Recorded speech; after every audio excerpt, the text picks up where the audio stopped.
So you saw it and you had to have it. Believe me, I get it. But now what? You're a plant parent, that's what. I'm BB from Jaja's Jungle, and I wanted to share my journey into junglehood. So I started this channel to share what I've learned from others and from real trial and error on how to care for plants. And I hope that we can learn from one another, and that me building my green thumb helps someone else build theirs. So you have it home. We're going to dive into what to do when you get it home.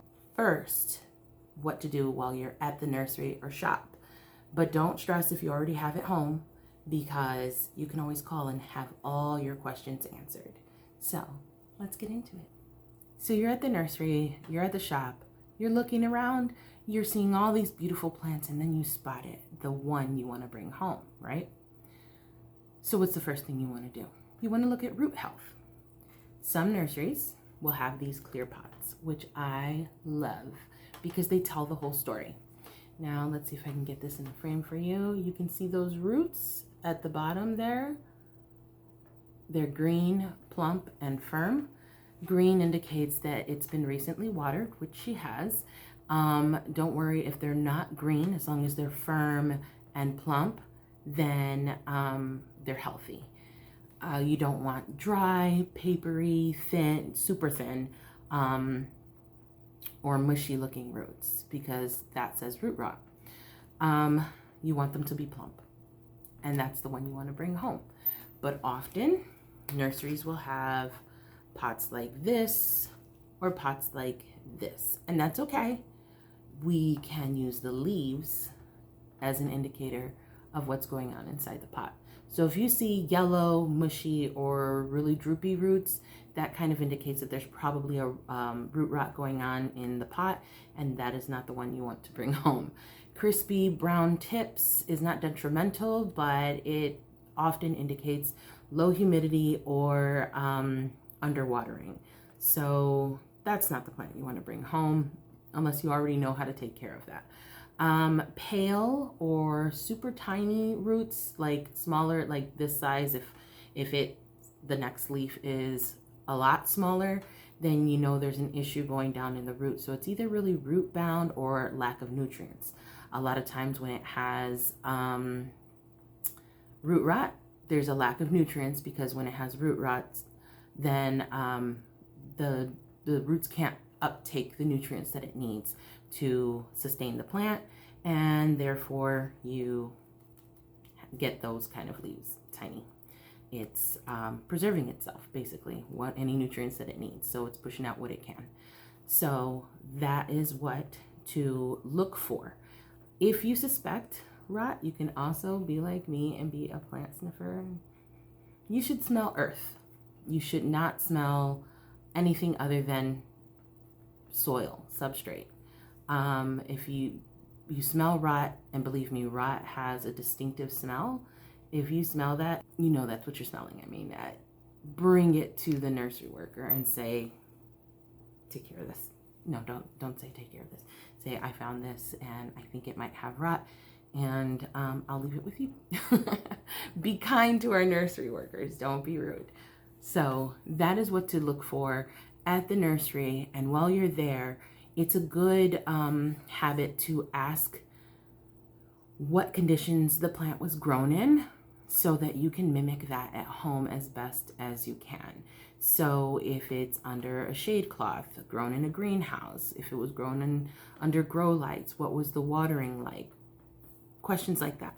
And again, don't worry if you already have it home. You can call the shop or nursery that you got them from and ask them those questions. This is the plant that I bought. I want to know what conditions it's grown in, because I want to do the best for this plant, and they will be happy to answer your questions.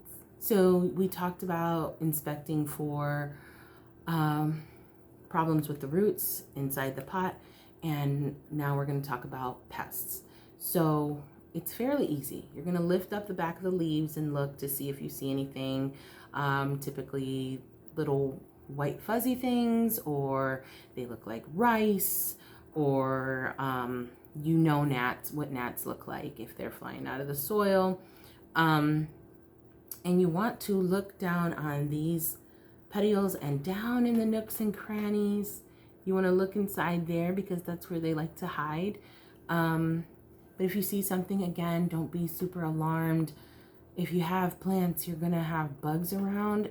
And if it's a pest, you want to bring it to the attention of the nursery owner and say, here, I saw this. I don't know if this might be a pest or not.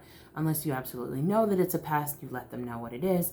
And they can take care of it because they might not know that that's happened. And then that brings their attention to the area that they need to take care of and how to go about it. They know what to do. But I would never just sit it down and let somebody else buy that potentially and ruin their collection.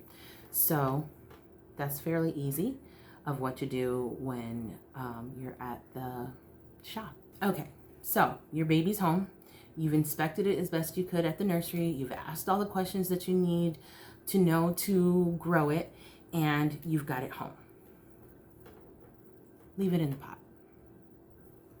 Please leave it in its pot. Your plant was grown in an environment that was darn near perfect for it, right? And now you're taking it out of that environment. It's going to have a little bit of a shock. If you repot it, it's going to have an additional shock. And then you're going to start seeing drooping, yellowing leaves, maybe even leaf loss, and that's going to be an issue for you.